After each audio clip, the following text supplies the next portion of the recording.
Hello दोस्तों, welcome back. SFM RTP नवंबर 21 CA final का मैं आपको इस वीडियो में बताऊंगा।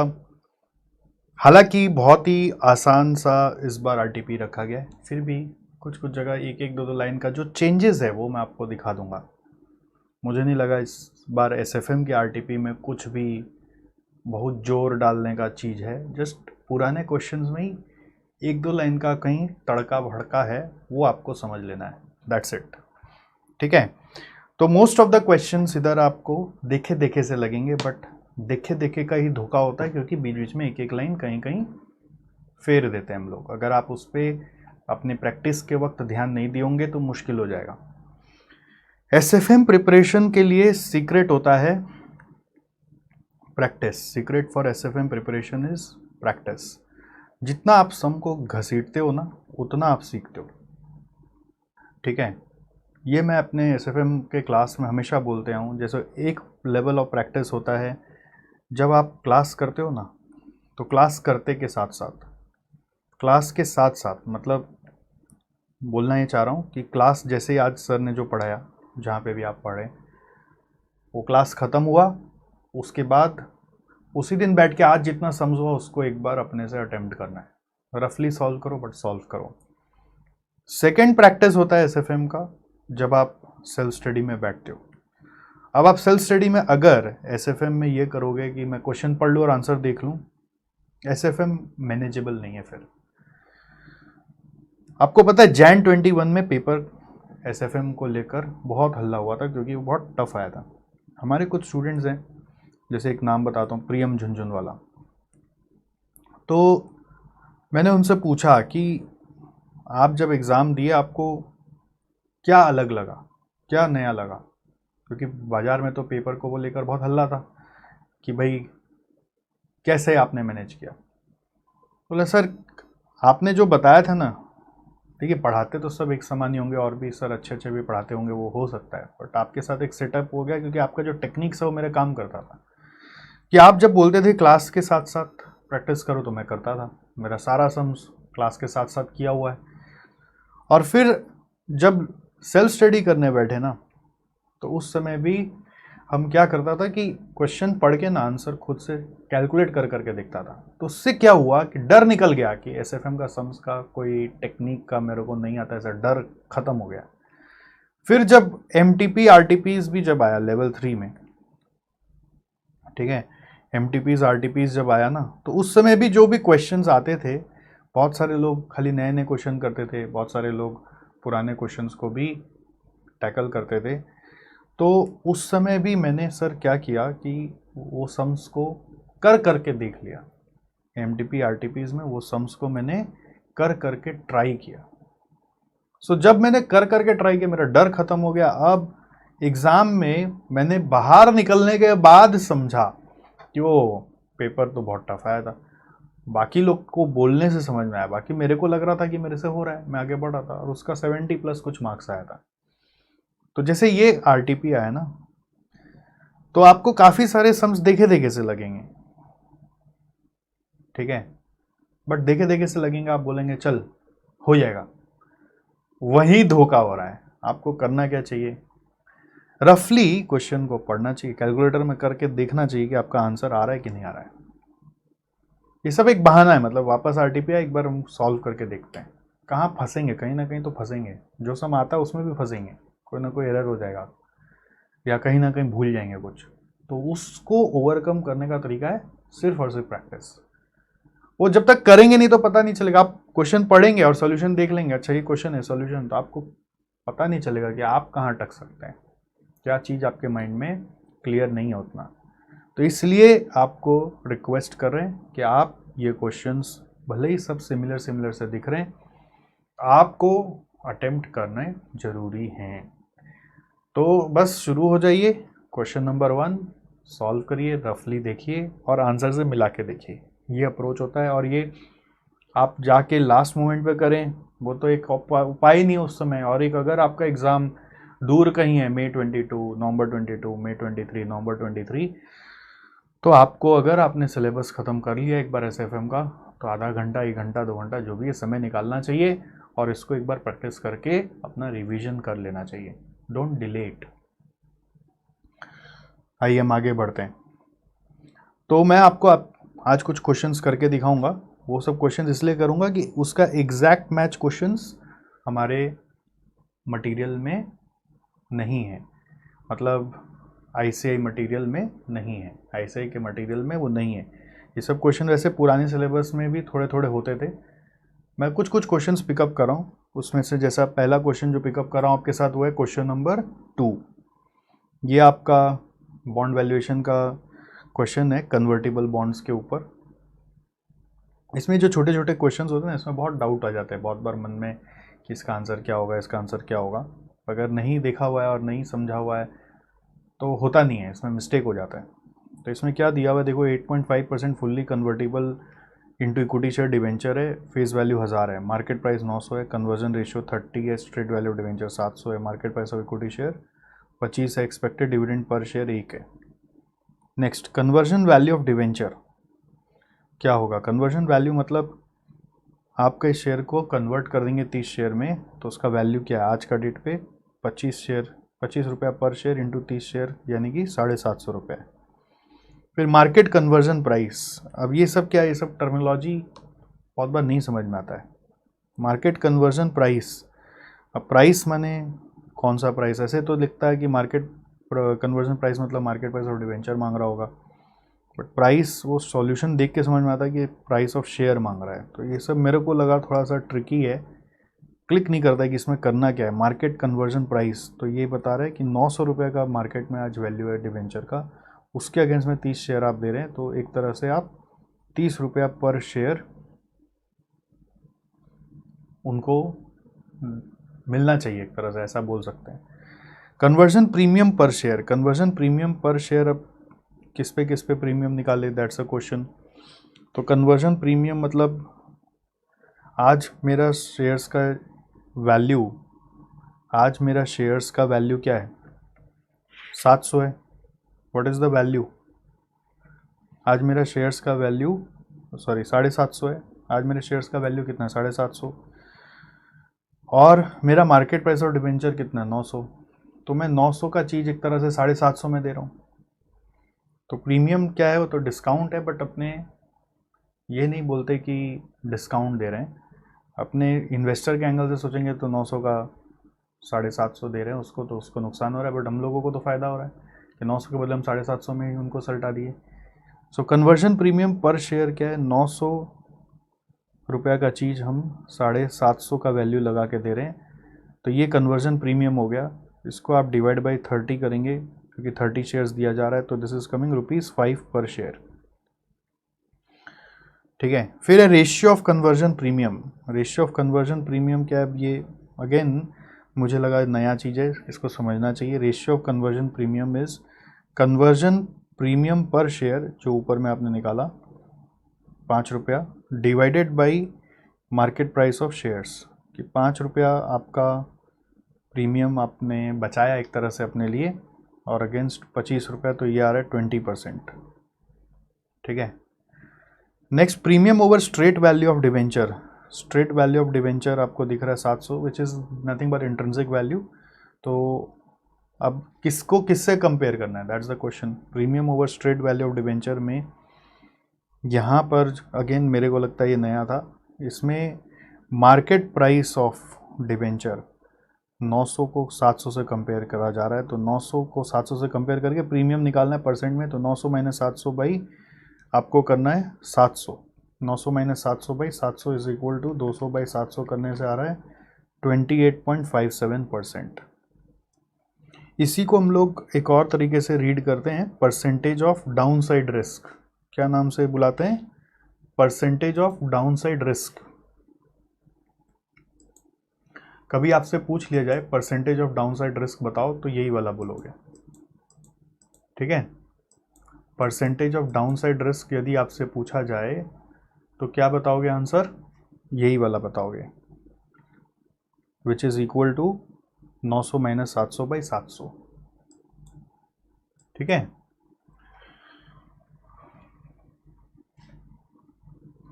Favourable income differential per share, ये भी एक नया चीज़ होता है। ये क्या चीज़ है? आप देखिए, अगर हम लोग डिवेंचर ही चला रहे होते तो 8.5% के हिसाब से 1,000 रुपया पे इंटरेस्ट दे रहे होते 85 रुपया, और अब डिविडेंड देंगे शेयर्स के बदले तो 1 रुपया के हिसाब से 30 शेयर का 30 रुपया। तो हिसाब से इनकम डिफरेंशियल क्या आ गया, यानी इनकम का घाटा हो गया, या हमारे यहाँ बच गया, ऐसा सोच लीजिए 55 रुपया। बट पर शेयर बताना है तो डिवाइड बाई 30 कर देंगे, तो it is equal to 55/30 is equal to 1.833 per share. और आपको ये समझ में आ रहा होगा कि ये पर एनम है, बिकॉज एनुअली 85 देते हैं, उसकी जगह एनुअली आप 30 दे रहे हैं। डिविडेंड पर शेयर तो साल में एक बार होता है, तो ये एक हिडन चीज़ होता है, पर शेयर पर एनम। फिर एक और चीज़ है प्रीमियम पे बैक पीरियड। प्रीमियम पे बैक पीरियड मतलब क्या हुआ कि आप देखिए, आपने एक तरह से कन्वर्ट करके 5 रुपया पर शेयर बचा लिया, तो 5 रुपया पर शेयर का जो बचाया आपने, उसके अगेंस्ट में आपका हर साल 1.833 पर शेयर भी बच रहा है, राइट। ये 5 रुपया पर शेयर जो आपका कन्वर्जन प्रीमियम है, उसका पेबैक पीरियड आपको निकालना है। कन्वर्जन प्रीमियम, कौन सा प्रीमियम? कन्वर्जन प्रीमियम का पेबैक निकालना है, कन्वर्जन प्रीमियम का पेबैक। तो अगर साल का 1.833 आप बचा रहे हो, तो 5 रुपया को रिकवर करने के लिए कितना समय लगेगा? 5 रुपया पर शेयर बाई 1.833 पर शेयर करोगे तो दिस इज़ कमिंग, ये पर एनम भी इम्प्लाइड है बिकॉज वो साल का 1.833 आपका बचेगा। तो 5 डिवाइडेड बाई 1.833 करने से दिस इज़ कमिंग 2.73 ईयर्स में ये 5 रुपया रिकवर हो जाएगा, ठीक है। 5 रुपया रिकवर हो जाएगा। सो आप देखो, एक बार सॉल्यूशन मिला लो। ये मुझे लगता है बहुत ट्रिकी होता है, ये सब ओल्ड सिलेबस में पहले तो बहुत आता था, न्यू सिलेबस में अभी नया मैथ में क्वेश्चंस डाला है, ठीक है। तो एक बार आप देख लीजिए, मैं आपको दिखा देता हूँ क्या क्या वर्किंग किया हुआ है। Conversion value of debenture clear है, market price of 1 share into conversion ratio which is 750। फिर मार्केट कन्वर्जन प्राइस, अब मार्केट कन्वर्जन प्राइस में हम लोग को 900/30 यानी कि 30 रुपया पर शेयर दिखाना है। यानी कि अगर market price of convertible debenture को कन्वर्ट करते तो 30 रुपया पर शेयर हमारा लगता। तो कन्वर्जन प्रीमियम पर शेयर क्या हुआ? प्रीमियम पर शेयर हो गया कि आपका मार्केट कन्वर्जन प्राइस 30 रुपया था, आप उसके बदले अभी 25 रुपये का शेयर्स दे रहे, तो 5 रुपया प्रीमियम एक तरह से आपका बच रहा है, या फिर आप बोल सकते हैं कि आपको प्रीमियम देना चाहिए, कुछ भी अब इसका इंटरप्रिटेशन निकाला जा सकता है। Next, ratio of conversion premium 5/25। अब इसको करने का दो तरीका हो सकता है। आप इसको करने का ये भी सोच सकते हो, कन्वर्जन प्रीमियम क्या हुआ कि 900 रुपया का चीज़ मैं 750 में दे रहा हूँ, उसको डिवाइड बाई 30 करोगे तो वही 5 रुपये आ जाएगा। फिर रेशियो ऑफ कन्वर्जन प्रीमियम आ गया। फिर premium over straight value of debenture, तो premium over straight value of debenture में ये फॉर्मूला पे आप मत जाओ। इसका मतलब जैसे अब ये प्रीमियम ओवर स्ट्रेट वैल्यू में ऐसा लगता है कि हम लोगों को 750 माइनस 700 करना था, मतलब जो कन्वर्जन वैल्यू और स्ट्रेट वैल्यू उसको करना था। बट सॉल्यूशन देखिए क्या है, 900 माइनस 700 है। ये फॉर्मूला को आप अगर एलसीएम ले लेंगे ना, तो ये 900 माइनस 700/700 है। एक्चुअली इसको परसेंटेज ऑफ डाउनसाइड रिस्क हम लोग इसको बुलाते हैं, कि गिर के वैल्यू कितना हो जाएगा, वो वर्किंग दिया हुआ है यहाँ पर। बट इसको पढ़ के क्या लगता है पता है, कि premium over straight value of debenture में इट शुड बी लॉजिकली क्या बोलते हैं उसको, 750 रुपया जो कन्वर्जन वैल्यू है, जैसे 750 रुपये उसको अपने कंपेयर किए थे ना 900 से अभी, तो 750 को लग रहा था, स्ट्रेट वैल्यू 700 है तो 700 से कंपेयर करो, 50 रुपया आंसर लग रहा था, ऐसा लग रहा था अगर हम ये पढ़ने जाए तो। बट इंस्टीट्यूट जो चाह रहा आप वही प्रेजेंट करिए। अब ये गलत है सही है इसका फैसला हम लोग नहीं करेंगे, हम लोग बोलेंगे जो इंस्टीट्यूट चाह रहा है हम वही कर देंगे। समझ में आया आपको?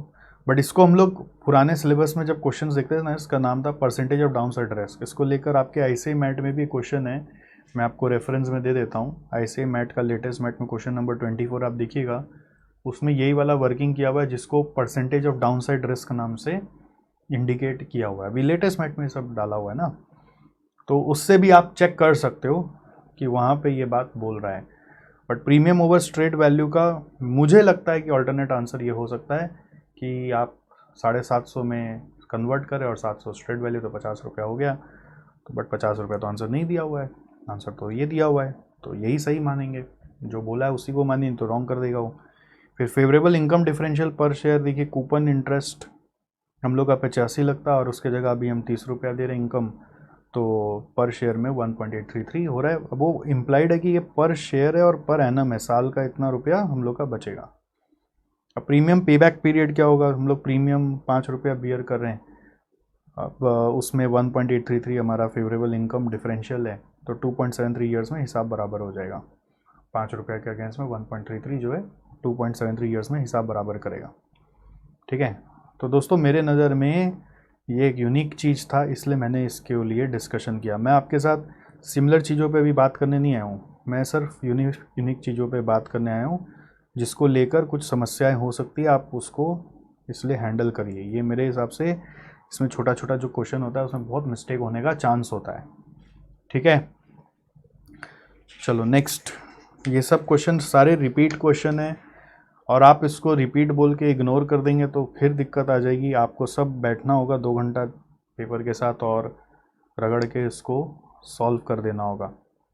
फिर मैं सीधा जंप कर रहा हूँ क्वेश्चन नंबर 10 में, कि बाकी सब रिपीट क्वेश्चन जैसे हैं, ये सारे के सारे आप अगर हमारा एक जगह करना चाहते हैं तो हमारा एक SFM दिव्य जड़ी बूटी नाम का बुक है, आप उस बुक को रेफ़र कर सकते हैं। तो उस बुक में क्या है, सारे क्वेश्चंस आए हुए हैं, तो हम लोग उसी से मैच करते हैं कि ये सारे क्वेश्चंस हमारे उसमें हैं कि नहीं है। अगर वहाँ हमारे मिल जाते हैं तो हम बोलते हैं कि रिपीट क्वेश्चन है। ठीक है, सो नेक्स्ट क्वेश्चन आपके साथ करना है 10 number. 10 number international financial management का क्वेश्चन है। ये सेम क्वेश्चन आपके ICAI मैट में भी है। प्रैक्टिस क्वेश्चन में अगर आप जाएंगे ना, उसमें क्वेश्चन नंबर 2 में आपको मिलेगा ICAI मैट का practice question number 2। In fact answer भी एकदम सेम आ रहा है, हूबहू सेम आ रहा है, बट उसमें और इसमें एक ही लाइन का ट्विस्ट है। जैसे इसमें क्या हो रहा है कि ये कंपनी US बेस्ड कंपनी है जो $10 मिलियन इंडिया में भेजेगा और उससे एक सॉफ्टवेयर बनवा के वापस ले आएगा। ठीक है, और सॉफ्टवेयर बनाने का कॉस्ट है ये, उसके चक्कर में उसका 10% विथ होल्डिंग टैक्स है और 30% कॉर्पोरेट टैक्स है। ठीक है, US में 30% टैक्स लगेगा और इंडिया में 10% with holding tax is like a TDS। ठीक है, विथ होल्डिंग टैक्स लगेगा which is eligible for tax credit in India. तो इसका मतलब अगर उसका टैक्स क्रेडिट मिल जाएगा, इसका मतलब क्या हुआ कि जब आपको टैक्स भरना है तो 20% ही नेट भरना है। ओके, मतलब विथहोल्डिंग टैक्स 10% है और फिर कॉर्पोरेशन टैक्स 30%, मतलब 30 और 10 40% टैक्स नहीं लगेगा। सिंस इसका क्रेडिट मिल जाएगा तो यहाँ पे आपका जो मेन टैक्स आएगा वो 20% ही आएगा। ये एक इसका ट्रिक था। दूसरा बात ये है कि इसमें $10 मिलियन भेज रहे हैं, तो आप पहले इंडियन काउंटर पार्ट में $10 मिलियन जो भेज रहे हैं उसका आप इंडिया रेवेन्यू को ले लेंगे, इंडिया का रेवेन्यू आ जाएगा $10 मिलियन इंटू उसका कन्वर्जन रेट दिया हुआ 60 रुपया। तो सेम क्वेश्चन है इसलिए मैं ज़्यादा डीपली पढ़ा नहीं, बट और बाकी फिर इंडिया का जो कॉस्ट है वो सब ले लेंगे आप, जैसे 18,75,000, फिर ये मैन पावर कॉस्ट है, फिर एडमिन कॉस्ट है। ठीक है, रेंट का, मैन पावर का और एडमिन का माइनस करके आपका इनकम आ गया। फिर आप विथहोल्डिंग टैक्स माइनस करेंगे। ठीक है, विथहोल्डिंग टैक्स माइनस करके फिर जो आएगा उसमें 20% और कॉर्पोरेट टैक्स माइनस करेंगे। विथहोल्डिंग टैक्स, कॉर्पोरेट टैक्स माइनस करेंगे तो जो इनकम आएगा वो इनकम ही रिपैट्रिएट होगा US में, उसको फिर आप US डॉलर में चेंज करेंगे। तो यहाँ पे जो US डॉलर में चेंज हो रहा है, यहाँ पे एक नेट इनकम आएगा। अब सोचने का चीज़ क्या है, देखो US कंपनी ने $10 मिलियन भेजा और उसके बदले उसके पास यहाँ पे कुछ मिलियन डॉलर्स रिटर्न आएंगे। तो $10 मिलियन के अगेंस्ट में कितना रिटर्न आ रहा है वो आपको पता करना है। इसका नेट अमाउंट जब आप कैलकुलेट करोगे तो अपने पास सिंस आंसर है तो मैं एक बार आंसर लिख के आपको बता रहा हूँ, वो अप्रॉक्स आ रहा है $5.7 मिलियन अप्रॉक्स। तो इसका मतलब क्या हुआ, $10 मिलियन मैंने भेजा और फिर $5.7 मिलियन मेरे पास वापस आया। 10 के बदले 5.7 में आया, टैक्स वैक्स दे के वहाँ पे सॉफ्टवेयर बनवा के। अब वो $5.7 million अगर वापस आ गया तो देयरफॉर मेरा नेट कॉस्ट क्या पड़ा of software, net cost of software development from India is equal to 10 भेज के 5.7 रिपैट्रिएट होके आ गया, ठीक है। तो रिजल्ट आया मेरा नेट $4.3 million, ठीक है। So this means that $4.3 million is my net cost. This means that $4.3 million is my net cost. Okay, 5.7 नहीं एक्चुअली, यहाँ पे 5.226 है, 257 अप्रॉक्स 5.257 है। तो 5.257 यदि मैं माइनस करूँगा तो 10 में से 5.257 माइनस करने से 4.743 आ रहा है। So this is the net cost of software. तो क्वेश्चन में ये पूछा है what is the minimum amount that it should charge from the prospective buyer and in US and the answer of that will be this much. अब ये सम जब institute mat में दिया हुआ था उस समय उस क्वेश्चन में लिखा हुआ था कि यूएस कंपनी इस सॉफ्टवेयर को $12 million में बेचेगा, तो वो वर्थ है कि नहीं। तो ऑफ कोर्स उस समय नेट कॉस्ट अगर 4.743 आ रहा और $12 million में ग्राहक मिल रहा है तो जरूर बेचेंगे, ठीक है। अभी यूएस कंपनी कितना में बेचेगा वो नहीं पता है। यूएस कंपनी $10 million इंडिया को भेज रहा है और उससे सॉफ्टवेयर बनवा रहा है और अपना रिमेनिंग रुपया वापस ले रहा है, तो रिमेनिंग उसके पास 5.257 आया, तो नेट कॉस्ट क्या पड़ा 4.743 पड़ा। वो 4.743 इज द कॉस्ट, तो that is the minimum amount that it should charge from the prospective buyer in US. यही बस इसका ट्रिक था, ये नया चीज़ बस डाल दिया। हालांकि जो क्वेश्चन इंस्टीट्यूट मैट में दिया हुआ है उसमें भी इस बारे में कमेंट्स में जिक्र किया हुआ है, तो ऐसे बहुत सारा कुछ नया नहीं है, ठीक है। Next, interest rate risk management को लेकर भी एक नया चीज़ है, डेरिवेटिव बैंक वाला क्वेश्चन। नया चीज़ क्या है कि मतलब एक लाइन को चेंज किया, अगर आपका प्रैक्टिस नहीं किया हुआ तो दिक्कत हो सकता है। मतलब इनफैक्ट हम लोग जो क्लास में किए हुए होते हैं इसको लेकर जो क्वेश्चन वो थोड़ा सा कॉम्प्लिकेटेड है, ये तो और ईजी है। तो इसमें क्या हो रहा है, ओवरनाइट फ्लोटिंग रेट को लेकर बात हो रही है, 10 करोड़ प्रिंसिपल है। मंडे को एंटर किया था 19 August and was to commence on 28 August and run for a period of 7 days। उसमें मिबॉर रेट दिया हुआ ट्यूसडे टू मंडे, तो ये आपका ट्यूसडे, ये वेडनेसडे, थर्सडे, ये फ्राइडे है, फिर ये सैटरडे संडे एक साथ रहेगा और फिर ये मंडे है। ऐसा याद है ना आपको ट्विस्ट, सैटरडे संडे एक साथ आता है। फिर फिक्स रेट ऑफ इंटरेस्ट 8%। आपको पूछ रहा है evaluate the nature of this swap arrangement. तो nature of this swap arrangement क्या हो रहा है कि आपका ओवरनाइट इंडेक्स स्वैप कैटेगरी, आपको याद होगा ये ओवरनाइट इंडेक्स स्वैप कहलाता है। और अगर पूरा प्रॉपर नाम लिखना है तो आप बोलेंगे plain vanilla overnight index swap. तो नेचर तो ओवरनाइट इंडेक्स स्वैप का है, खाली ओवरनाइट इंडेक्स स्वैप से भी मार्क्स मिलना चाहिए। और नेट सेटलमेंट अमाउंट निकालना है, तो नेट सेटलमेंट अमाउंट में क्या करने का है, बहुत आसान है।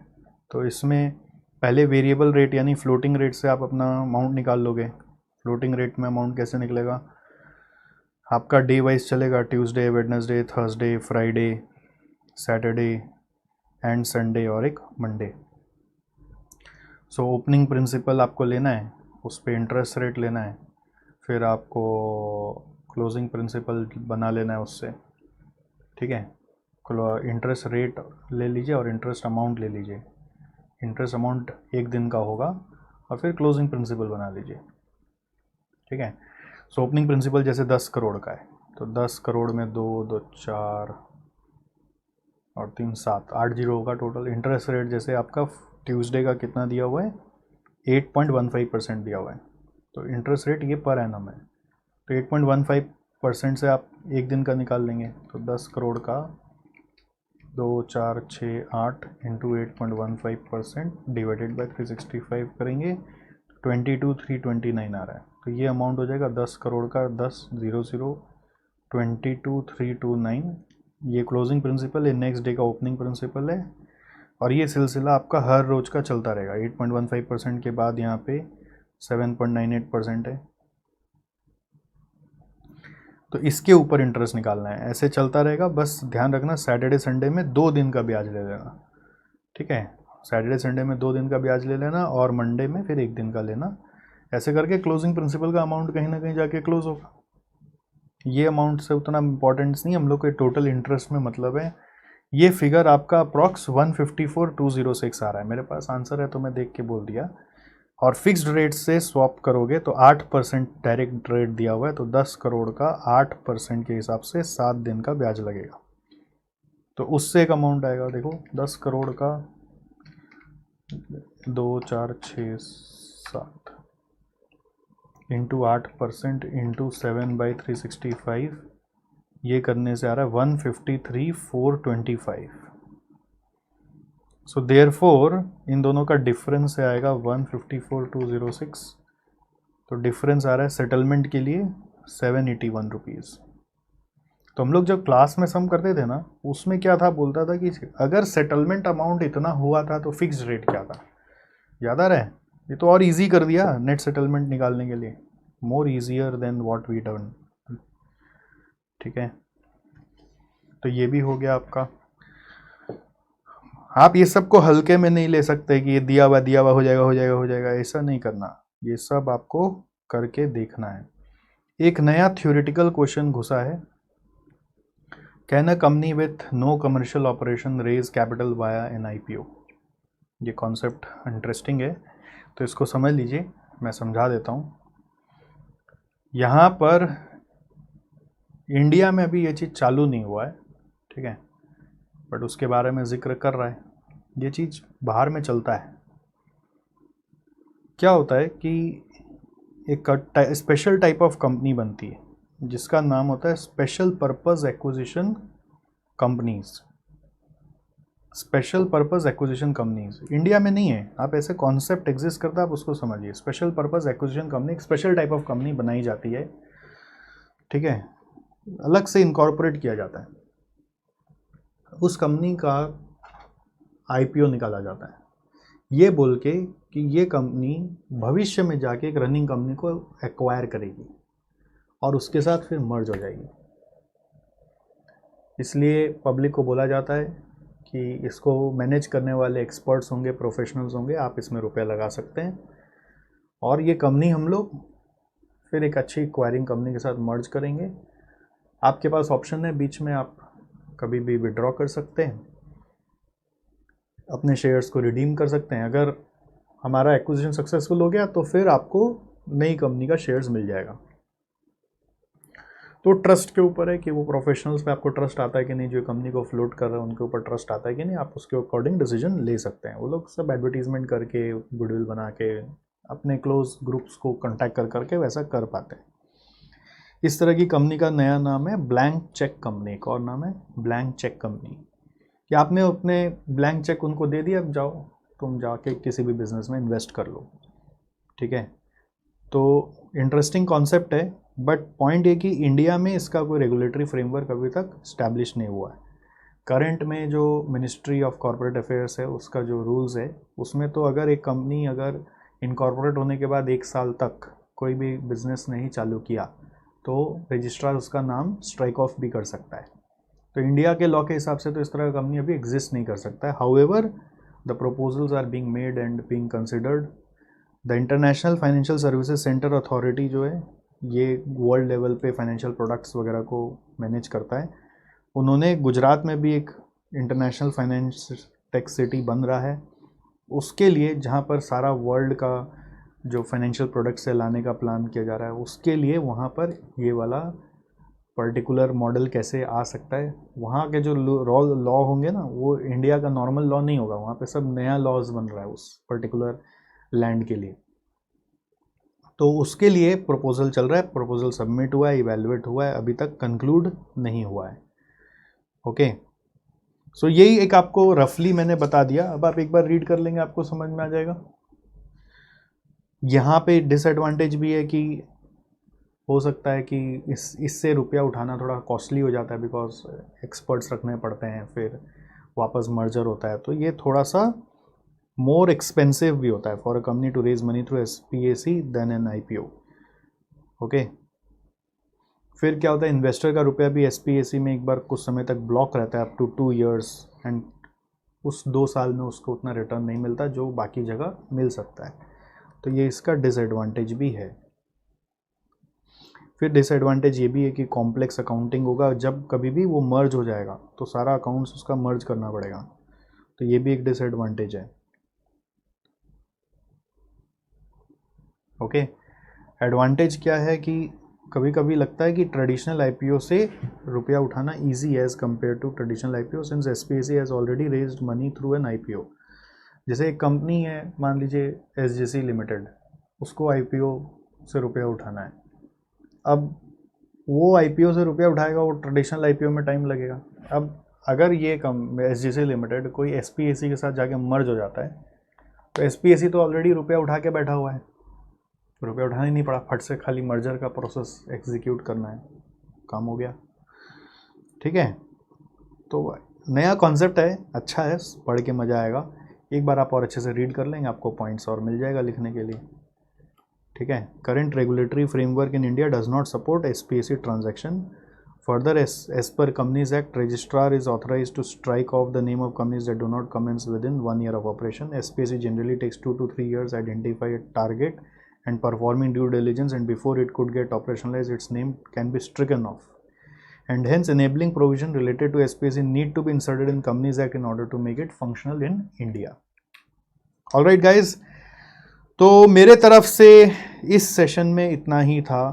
आपके तरफ से एक काम बाकी है, जो बचे हुए क्वेश्चंस हैं उसको रफली बैठ के प्रैक्टिस कर डालो। नया कुछ नहीं है, मेरे को तो लगा नहीं कि पूरा पेपर में कुछ भी नया है मेरे तरफ से, बट मुझे लगा कि अगर आपके लिए कुछ भी नया था तो वो सेकंड क्वेश्चन था, वो कन्वर्जन वाला। ये सब छोटा छोटा कैलकुलेशन है ना, आपके इंस्टीट्यूट मैट में नहीं दिया हुआ है, ये पुराने सिलेबस में होता था, हम लोग क्लास में करे हुए सारा इससे रिलेटेड जो भी हो सकता है।